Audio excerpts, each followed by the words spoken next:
let's consider now what happens when we discharge a capacitor.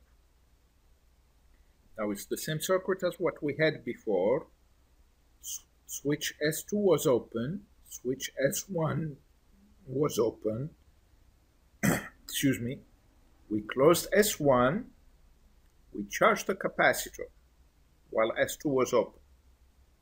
Now we open S1 and close S2, and the question, what happens then? Okay, let's go back to our circuit.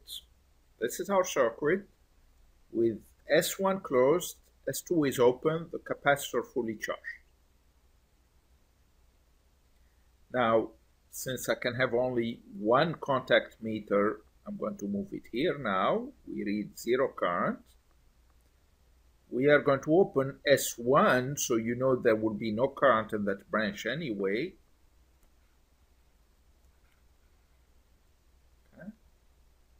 Okay, let's check it anyway. There is no current. Okay, now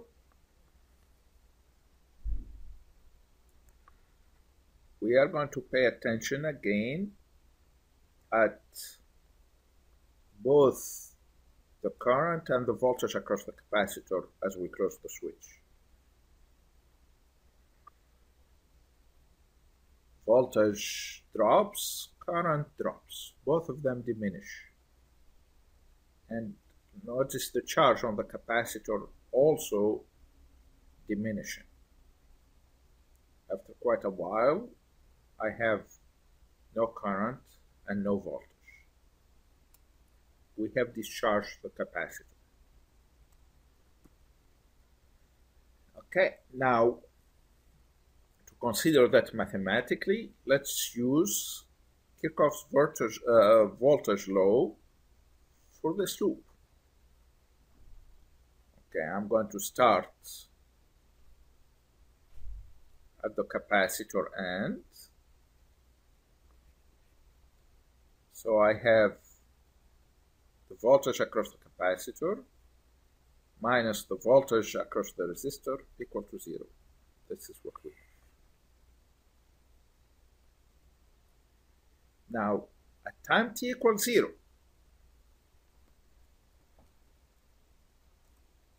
the minute we close the switch, the charge in the capacitor is what we call Q sub 0. The capacitor is still fully charged.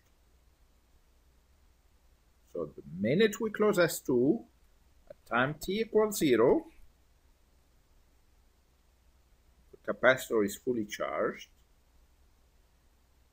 Then this is what we get. Q0 over C, and let's call that I at time 0, let's call it I0 like we did before. So this is what we get. I0 is just minus Q0 over RC. Now a long time after we close the switch, or at t equal infinity, the current is going to become 0. When the current is 0, if this is going to be 0, then the charge is also 0. So in this case, Q infinity is 0. Again, this equation is a differential equation. The solution is here. Notice that the current equation is the same as the equation that we use for charging, but the charge equation is different. And remember also that the voltage across the capacitor is Q over C, so we don't need another equation. Now, the discharge equation for the current is very similar to the discharge equation for the charge, opposite to what we had when we were dealing with the charge. Okay, now graphically it's going to look like this. So it's instead of the charge increasing, it's decreasing. After TC, we are going to get 37% only of the charge left, so we are going to get most of it discharged. 63% of the charge is going to be lost, or it's going to be discharged.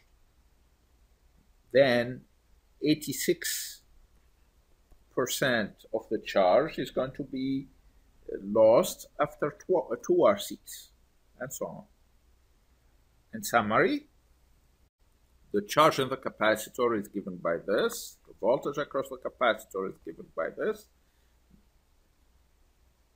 I sub t is given by this. Note the similarities between both charging and discharging. We have the same equation for the current, different equations for the charge. The time constant, we use the label tau, is RC in either case. If we have the same R for charge as discharge, we'll have the same RC. What's important to remember in a DC circuit, after a long time, no matter what, if we are charging or discharging, the current through the capacitor is 0. That's very important.